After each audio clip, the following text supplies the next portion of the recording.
Assalamualaikum, selamat pagi anak-anakku semua. Hari ini kita akan belajar tema 1, subtema 1, pembelajaran 2 dan 3. Materi pokok yang akan kita pelajari yaitu 1. Penerapan nilai Pancasila, sila ke-1 dan ke-2. 2. Karya seni patung. 3. Perkembangbiakan vegetatif tumbuhan. Dan yang keempat adalah ide pokok. Materi pertama, penerapan nilai Pancasila. Pancasila merupakan dasar negara Republik Indonesia. Oleh karena itu, nilai-nilai dalam Pancasila merupakan pedoman dalam berbangsa dan bernegara. Hari ini kita akan belajar sila ke-1 dan ke-2. Sila ke-1 Pancasila berbunyi ketuhanan yang Maha Esa. Nilai-nilai yang terkandung dalam sila ke-1 yaitu pertama, bertakwa kepada Tuhan. Kedua, mensyukuri segala sesuatu yang ada. Yang ketiga, mengakui kebebasan memeluk agama. Yang keempat, menghormati antar pemeluk agama. Contoh penerapannya seperti apa? Yang pertama adalah beribadah sesuai dengan agama yang dianutnya. Yang kedua adalah merawat tanaman dengan baik. Itu juga contoh penerapan Pancasila sila pertama. Yang ketiga adalah menjaga kebersihan tempat ibadah. Sekarang sila yang kedua, bunyinya adalah kemanusiaan yang adil dan beradab. Nilai-nilai yang terkandung pada sila kedua, yang pertama adalah mengakui persamaan derajat antar manusia. Yang kedua, mengakui persamaan hak dan kewajiban antar manusia. Yang ketiga adalah mengembangkan sikap tenggang rasa. Yang keempat, saling menyayangi antar sesama. Dan yang kelima adalah gemar melakukan kegiatan kemanusiaan. Bagaimanakah contoh penerapannya? Yang pertama, misalnya membantu tetangga yang terpapar COVID-19. Yang kedua adalah menyayangi adiknya. Yang ketiga, memberikan tempat duduk kepada ibu hamil saat di kendaraan umum. Dan banyak lagi contoh-contoh penerapan yang lainnya. Anak-anakku semua, setelah kalian mendengarkan paparan tadi, Bu Guru mohon catatlah paparan tadi ke dalam buku tulis PPKN-mu. Kemudian setelah selesai mencatat, kalian kerjakan tugas yang pertama PPKN. Tugas yang pertama adalah mengelompokkan gambar-gambar berikut termasuk ke dalam pengamalan Pancasila yang sila ke-1 atau sila kedua. Ini adalah gambar untuk tugas ke-1 PPKN. Sebagai contoh, kalian tulis di buku tulis PPKN kalian, gambar 1 sama dengan, itu penerapan sila ke-1 atau ke-2. Misal, gambar 1 itu adalah penerapan Pancasila sila ke-1. Jadi, di buku tugas kalian tulis, gambar 1 sama dengan sila ke-1. Kemudian lagi gambar 2 itu sila keberapa dan seterusnya sampai gambar ke-8. Adakah pertanyaan untuk tugas yang pertama PPKN ini anak-anakku? Untuk tugas kedua PPKN adalah buatlah masing-masing 5 contoh penerapan Pancasila sila ke-1 dan sila kedua. Jadi kalian membuat contoh penerapan Pancasila sila ke-1 5 dan sila kedua 5. Tadi Bu Guru sudah memberikan contohnya di depan. Kalian cari contoh yang lainnya masing-masing 5. Materi kedua, karya seni patung. Patung merupakan karya seni 3 dimensi. Hal itu dikarenakan patung mempunyai panjang, lebar, tinggi, serta patung dapat dilihat dari segala arah. Patung dapat meniru bentuk hewan, tumbuhan, atau benda lain yang dibuat dengan teknik tertentu. Seperti contoh, di depan sekolahan itu ada patung durian yang sangat besar. Itu adalah salah satu karya seni 3 dimensi yang ada di sekitar kita.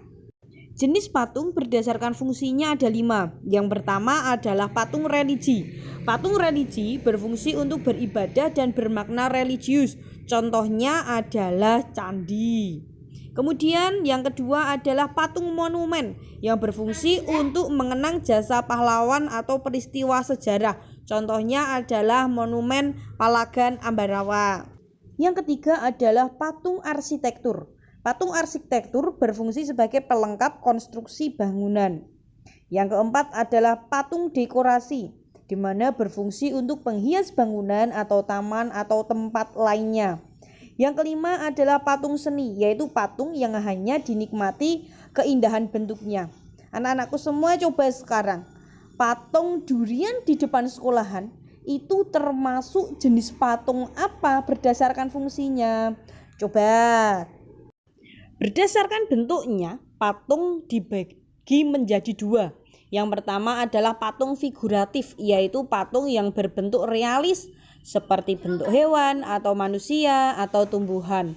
Kemudian yang kedua adalah patung non-figuratif, yaitu patung yang berbentuk abstrak seperti garis atau lengkung atau bulatan. Anak-anakku semua, setelah kalian mendengarkan paparan tadi, catatlah paparan tadi dalam buku SPDP-mu. Kemudian untuk tugas SPDP hari ini adalah buatlah sebuah patung. Patung itu boleh berbentuk buah kesukaanmu atau binatang kesukaanmu atau benda-benda kesukaanmu. Patung tersebut harus terbuat dari plastisin yang berasal dari tepung terigu. Nah, untuk pembuatan plastisin dari tepung terigunya akan Bu Guru paparkan setelah slide ini.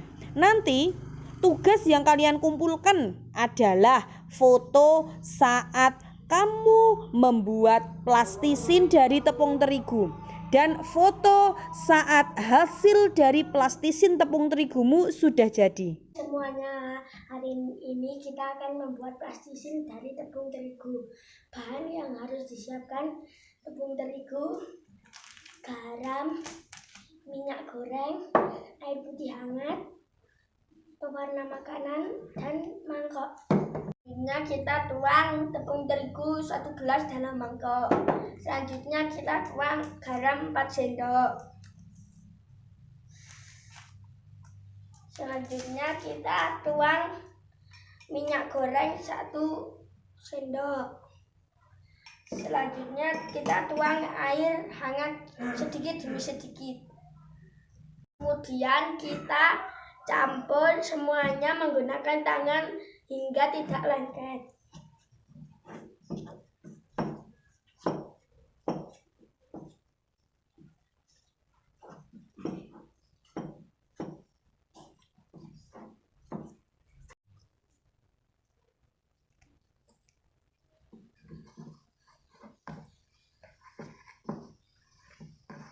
Warnanya seperti ini tidak lengket, kita bagi menjadi 2 bagian.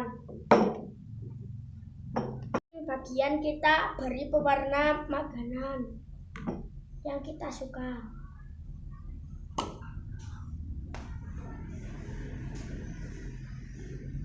Setelah itu kita aduk sampai menjadi warna hijau.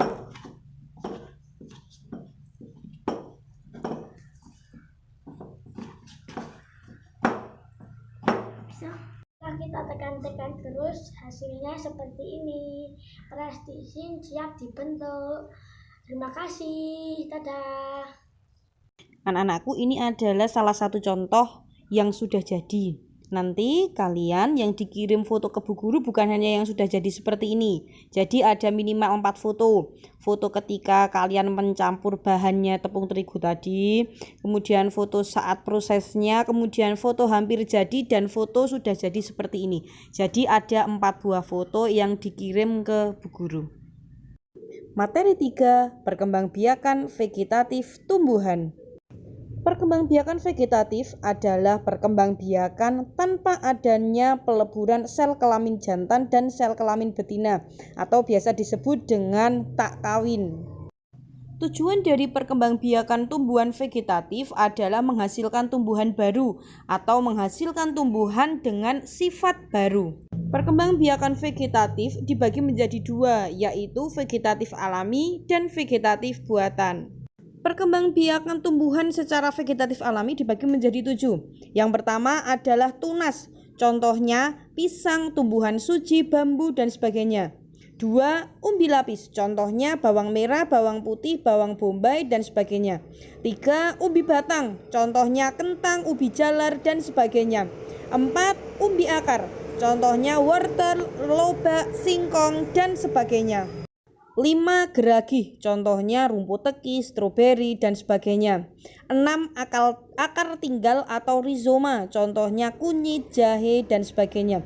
Dan yang ketujuh adalah spora, contohnya lumut dan tumbuhan paku-pakuan.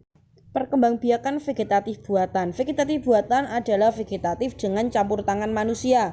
Ada 5 jenis. Yang pertama adalah cangkok. Tumbuhan yang bisa dicangkok adalah rambutan, mangga, dan sebagainya. Kemudian stek batang, contohnya singkong, bunga sepatu, dan sebagainya. Kemudian yang ketiga stek daun, contohnya begonia, cocor bebek. Yang keempat adalah merunduk, contohnya stroberi, bougainville. Kemudian yang kelima adalah tempel atau okulasi dan menyambung, contohnya jeruk, durian, dan sebagainya. Anak-anakku, setelah kalian mendengarkan paparan tentang perkembangbiakan vegetatif pada tumbuhan, jangan lupa catat materi tersebut pada buku IPA kalian. Kemudian kerjakan tugas IPA berikut ini, tulis soalnya dan jawab di buku IPA kalian juga. Perhatikan daftar nama tumbuhan, ada 20 nama tumbuhan, kemudian ada soalnya dari A sampai G. Contoh yang A, tumbuhan yang berkembang biak dengan tunas adalah, dari 20 itu apa saja yang berkembang biak dengan tunas? Misalnya pisang, terus ada lagi tidak? Kalian tulis semua. Kemudian yang B juga seperti itu sampai dengan yang G. Adakah pertanyaan untuk tugas IPA ini? Materi 4, ide pokok suatu paragraf. Anak-anakku semua, untuk tugas bahasa Indonesianya, karena kemarin masih banyak yang belum tepat, sekarang perhatikan, tugasnya masih sama seperti kemarin, adalah mencari ide pokok dari tiap paragraf. Perhatikan teks berikut, ada 5 paragraf, tetapi Bu Guru hanya meminta mencari ide pokok dari paragraf 1 sampai paragraf 4. Ingat, ide pokok itu adalah inti dari paragraf tersebut. Jadi ide pokok itu hanya 1 kalimat. Seperti contoh, Bu Guru akan memberikan contoh di paragraf 1. Kita baca dulu paragraf 1. Indonesia adalah negara kepulauan yang terletak di garis khatulistiwa. Indonesia memiliki dataran tinggi, dataran rendah, dan pegunungan. Ide pokoknya apa? Di paragraf 1 itu setelah kita baca dan kita pahami, ternyata ide pokoknya adalah Indonesia adalah negara kepulauan, titik. Hanya itu saja. Jadi ide pokok itu intinya hanya 1 kalimat. Tugasmu lanjutkan dari paragraf 2 sampai paragraf 4. Mencari ide pokoknya, kalian tulis di buku bahasa Indonesia. Jadi hanya paragraf 1 sama dengan apa? 1 kalimat. Paragraf 2 apa? 1 kalimat, dan selanjutnya. Anak-anakku semua, terima kasih atas perhatiannya. Selamat belajar dari rumah, kerjakan tugas dengan sungguh-sungguh. Assalamualaikum warahmatullahi wabarakatuh.